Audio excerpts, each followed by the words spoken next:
Rabbi zidni ilma warzuqni fahma wa alhiqni bissalihin.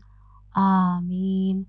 Alhamdulillah, kita kembali bersama dalam pembelajaran jarak jauh PJJ, Pendidikan Agama Islam dan Budi Pekerti, materi tentang sikap toleransi dan simpati terhadap sesama untuk kelas 6 semester ganjil tahun pelajaran 2020-2021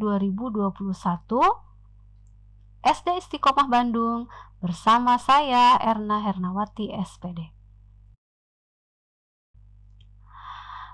Pada kesempatan kali ini kita akan bahas kembali tentang toleransi. Sebagaimana kita ketahui bahwa pada pekan lalu, pada pertemuan pertama, kita sudah bahas tentang toleransi yang ada dalam surah Al-Kafirun.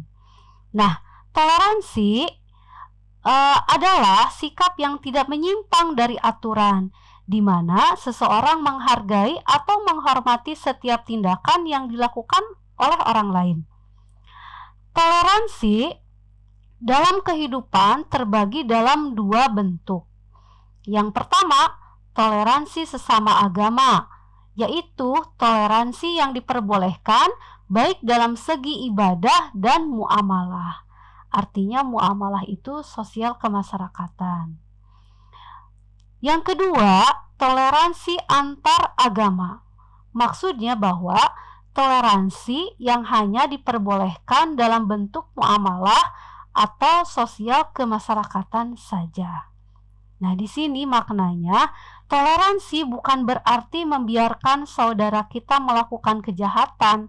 Apabila ada saudara kita seiman yang melakukan kejahatan, kita diwajibkan untuk mengingatkannya dengan memberikan nasihat. Toleransi tidak diperbolehkan jika melanggar aturan agama. Toleransi bukanlah mengorbankan keyakinan kita karena suatu kebenaran. Akan tetapi, toleransi adalah menghargai perbedaan yang dilandasi suatu alasan. Pembiasaan sikap toleransi terhadap orang lain dapat kita lihat pada contoh sebagai berikut. Yang pertama, menghargai adanya perbedaan. Yang kedua, menjalin persahabatan dan persaudaraan. Yang ketiga, menyadari bahwa perbedaan adalah suatu hal yang pasti dan merupakan sunatullah. Yang keempat, mengedepankan sopan santun, ramah, dan lemah lembut dalam hidup bermasyarakat. Kemudian, menjadikan perbedaan sebagai sarana untuk berlomba dalam mencapai kebaikan dan bukan sumber perpecahan. Sikap toleransi yang dapat diterapkan dengan baik akan terwujud hal-hal sebagai berikut.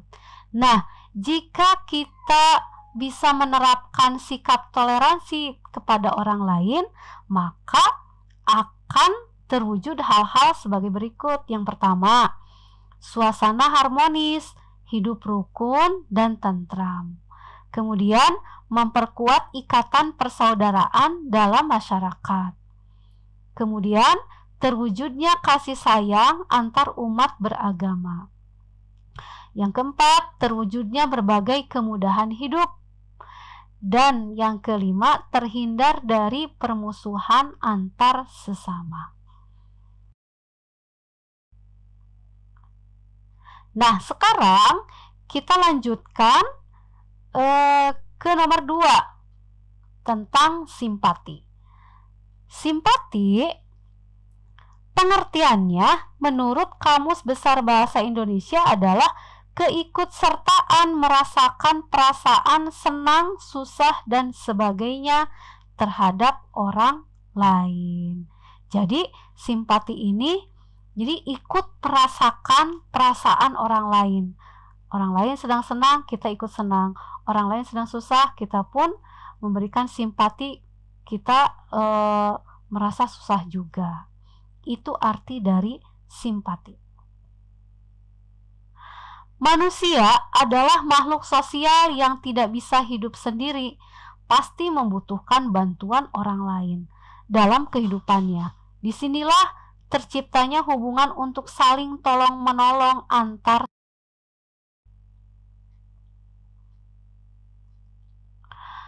Contoh sikap simpati dalam berbuat kebaikan. Yang pertama, bahu-membahu membangun masjid. Nah, ini ya, saling membantu pembangunan masjid. Ada yang membantu dengan tenaga, ada yang memberikan dengan materi dan sebagainya. Yang kedua, memperbaiki jalan. Ini juga sama. Kemudian, gotong royong di lingkungan tempat tinggal. Kemudian, membantu teman yang terkena musibah. Dan satu hal yang harus diperhatikan, kita itu dilarang untuk bersimpati dalam melakukan kebatilan atau kejahatan. Itu ya.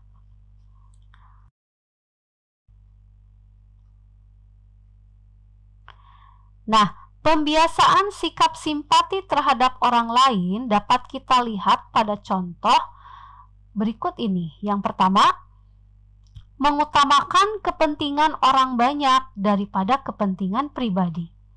Kemudian, menghargai perbedaan dan keanekaragaman. Yang ketiga, suka menolong orang lain, baik itu dalam hal materi atau non-materi, ya. Kemudian, yang keempat, tidak mudah putus asa. Dan yang terakhir, tidak egois. Maksudnya egois ini mengutamakan diri sendiri. Jadi tidak mengutamakan diri sendiri aja gitu ya.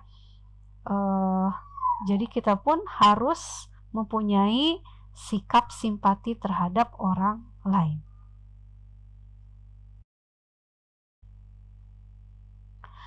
Sikap simpati dapat diterapkan ada 3 lingkungan. Sikap simpati dapat diterapkan di lingkungan yang pertama, lingkungan keluarga. Nah, sikap simpati yang dilakukan dapat berupa membantu orang tua di rumah. Sekarang nih kita banyak di rumah, contohnya kita bisa membantu orang tua kita dalam hal mencuci piring, mencuci pakaian, atau membersihkan rumah, ataupun membereskan kamar sendiri.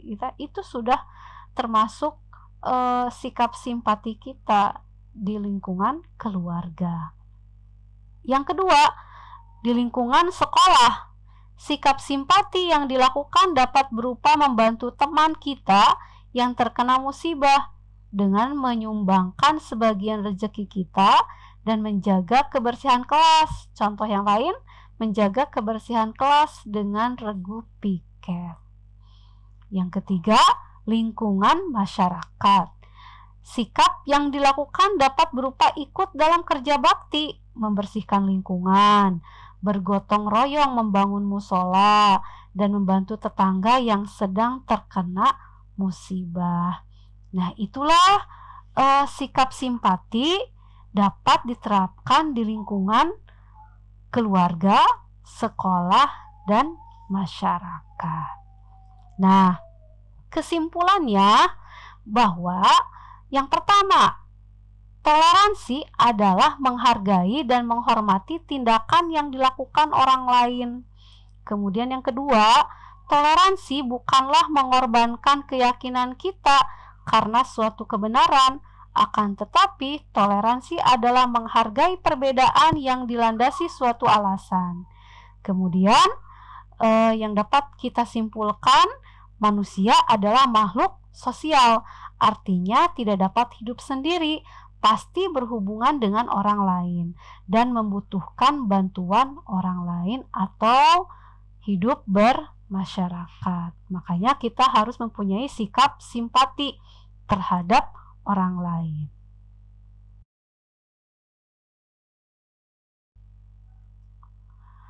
Alhamdulillah, untuk bab 6 ini tentang sikap toleransi dan simpati kita sudah menyelesaikan.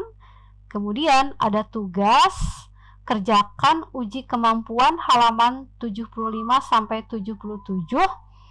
Nanti minggu depan, pekan depan, hari Senin bisa dikumpulkan ke sekolah. Nanti bisa diisi jawabannya saja, ditulis di buku tulis. Selamat belajar, baca kembali, dan kerjakan tugas yang diberikan oleh Bu Erna. Terima kasih. Wassalamualaikum warahmatullahi wabarakatuh.